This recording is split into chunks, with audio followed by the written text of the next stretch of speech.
Oke, kita coba yang ini juga penting untuk teman-teman pahami ya. Oke, implementasi wawasan Nusantara meliputi hal-hal berikut ini, kecuali implementasi atau penerapan ya. Penerapan wawasan Nusantara sebenarnya untuk apa toh?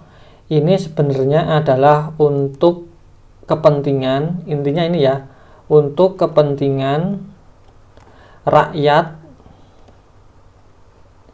dan tanah air. Jadi harus ada rakyatnya dan juga ada tanah airnya, atau untuk negara. Tidak boleh hanya untuk salah satu saja, hanya untuk kepentingan rakyatnya tapi untuk kepentingan yang lainnya tidak ada, atau sebaliknya, hanya untuk kepentingan penguasa tapi rakyatnya juga tidak. Itu kurang pas. Harus terlengkapi antara kepentingan rakyat dan juga tanahnya atau tanah air. Belum tanah air. Aduh, nggak apa ya gini ya. Tanah air. Kita cek yang A. Implementasi penerapan wawasan Nusantara dalam kehidupan politik akan menciptakan iklim penyelenggaraan negara yang sehat dan dinamis, yang nampak dari wujud pemerintahan yang kuat, aspiratif dan terpercaya, yang dibangun sebagai penjelmaan kedaulatan rakyat. Nah, ini pas ya, ada untuk negaranya, yaitu negara yang kuat, yang aspiratif, terpercaya, dan lain-lainnya. Dan itu adalah penjelmaan dari kedaulatan rakyat. Berarti ini rakyat yang lebih tinggi, atau ada rakyatnya, ada pemerintahannya. Ini oke, benar.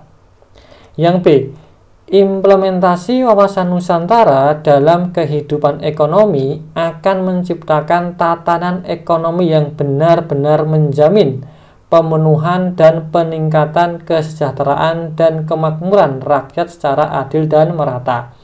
Ini juga benar, ada kata tatanan ekonomi, berarti ini adalah simbol dari negara.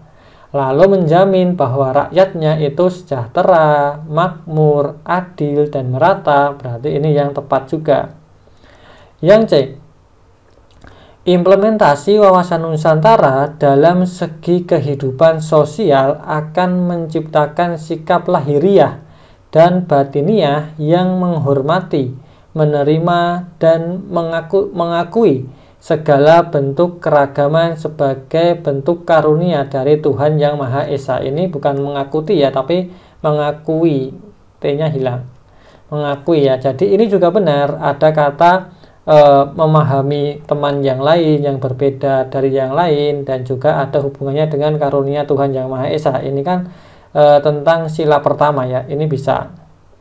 Yang C, implementasi wawasan Nusantara dalam pengelolaan sumber daya manusia memperhatikan kebutuhan pemerintah di tingkat pusat dan daerah, sehingga terbentuk keserasian dan harmonisasi kerja. Ini yang muncul hanya pemerintahan di tingkat pusat dan daerah, sehingga muncullah harmonisasi kerja. Ini kurang pas, tidak muncul kepentingan rakyatnya. Ini hanya kepentingan dari pemerintah pusat dan juga daerah yang memanfaatkan sumber daya manusia yang ada.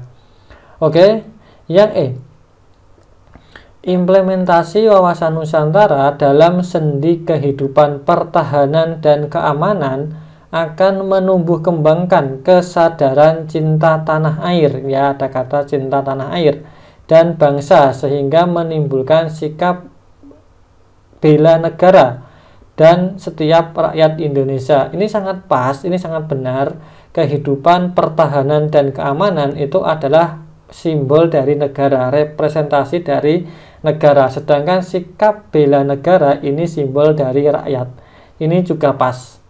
Sehingga yang kecuali itu adalah yang D, karena D ini hanya merepresentasikan kekuasaan dari pemerintah pusat, daerah yang memanfaatkan sumber daya manusia saja.